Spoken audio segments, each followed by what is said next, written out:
qui est aussi intéressant, c'est que le mois des Louls, on essaie de faire des choses en plus. Par exemple, on se réveille plus tôt le matin pour faire les slichot. On essaye d'être plus efficace dans le limouda Torah, dans l'étude. On essaie de rajouter des choses et des choses et des choses. Mais pourquoi que Akadosh Baruch Hu nous a donné aussi de faire ça déjà? Laisser tomber le din, le jugement, etc. Qu'est-ce que pour nous ça peut nous apporter? Commencer bien l'année. Pas seulement ça. Dévoiler le potentiel que tu as en toi. En essayant maintenant de me réveiller tôt le matin. En essayant d'être plus concentré dans ma prière. En essayant d'être plus efficace dans mon étude. En essayant de rajouter des mitzvot. Hachem étudie le jour de Rosh Hashanah. T'as vu, tu es capable de le faire. T'as vu, tu sais le faire. T'avais des doutes? Il y a un mois extraordinaire. Et après, dès qu'on prend cette habitude-là, Baruch Hashem, on commence Rosh Hashanah sur le bon pied. On a tendance aussi à dire quand même, attends, que je beaucoup, tu me dis maintenant cette période-là, je dois essayer de faire bien attention, d'être jouer le tzaddik, etc. Mais L'année, je suis pas d'accord. Hachem, tu me demandes pendant cette période-là, essayer d'être tzaddik, jouer le tzaddik. C'est faire semblant, je suis pas comme ça réellement. C'est vrai ou pas? On a tous cette réflexion-là. Souvent on dit, ah non, moi je change pas parce que Hachem c'est ce que je suis. Si je commence à faire semblant, c'est pas beau. Ouais? Parce qu'en fait, il faut comprendre que ça, c'est l'arme du Yetzer Hara. Et le Yetzer Hara, il adore faire ça. Ah non, reste comme tu es, ne change pas.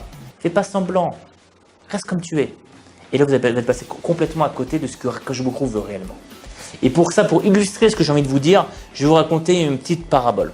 J'ai remarqué que vous aimez bien les paraboles. Il y a un jour, il y avait un roi qui avait pris le pouvoir dans son royaume et avait décidé, pour que le peuple le connaisse, de mettre un grand portrait au plein milieu de la place publique pour que les gens s'habituent au roi. Mais le problème, c'est que ce roi-là, il était borgne. Il avait qu'un seul œil. Et pas seulement ça. Il était bossu. Et pas seulement ça. Il n'avait qu'une seule jambe. Donc le roi, faut savoir que pour être crédible devant le peuple, et on a un roi de cette manière-là, ça la fout mal. Alors il a appelé trois artistes, les trois plus grands artistes qu'il y avait dans le royaume. Le premier artiste, il ne sait pas quoi faire. Il dit, si je dessine ça, le peuple, ils vont se moquer de lui. Qu'est-ce qu'on va faire? Il a dit, j'ai trouvé une idée. Je ne vais pas dessiner, je vais dessiner le roi, un peu comme lui, mais autrement. Musclé, droit, les deux yeux comme ça, deux yeux perçants, etc., etc. Il a terminé son chef-d'œuvre, il arrive à voir le roi. Il dit, Kvoda roi, Kvoda Meler, regardez, c'est vous.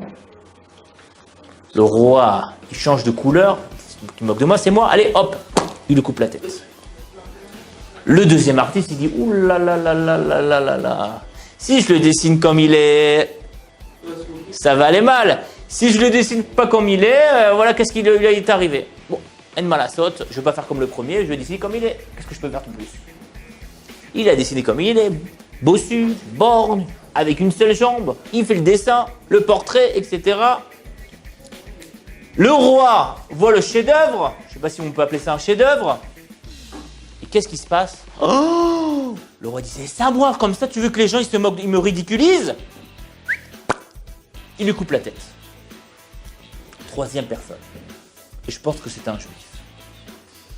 Il a dit, il faut trouver une solution. Comment je vais dessiner le roi? Eureka, j'ai trouvé. Je sais comment je vais le dessiner. Je vais le dessiner déjà de profil. Donc, premièrement, on ne voit plus ni sa jambe coupée et ni qu'il est borgne. Mais pour bien préciser, pour pas qu'on voit qu'il a quand même un problème à l'œil, qu'est-ce qu'on va faire? On va dessiner le roi en train de chasser. Et donc quand on est chassé, qu'est-ce qu'on fait? On a une arme. Et donc on ferme un œil. Donc on ne va pas voir qu'il est borgne. Et pas seulement ça. Quand on est en pleine chasse, qu'est-ce qu'on fait? On se baisse pour bien viser. Donc en fin de compte, on ne va pas voir qu'aussi que le roi est bossu. Qu'est-ce qu'il a fait maintenant cet artiste? On comprend bien. C'est qu'il a mis les atouts du roi en avant. Et quand le roi il a vu ça, il a dit extraordinaire, c'est moi, voilà, on va mettre ce dessin devant la place publique. Au moins les gens ils vont me voir comme je suis réellement. C'est pas faux, c'est vrai, je suis vraiment comme ça. Eh bien mes chers amis, pendant cette petite période qui nous sépare de Yom Kippour, eh bien qu'est-ce qu'on fait? On ne fait pas semblant devant le roi des rois. On met en avant nos atouts. On met en avant qu'est-ce qu'il y a de mieux chez nous.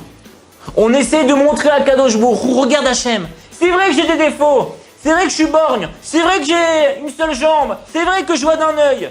Mais regarde, j'ai d'autres artifices, j'ai d'autres qualités. Et c'est ce que je veux montrer à Kadosh Baruch Hu pendant cette période-là.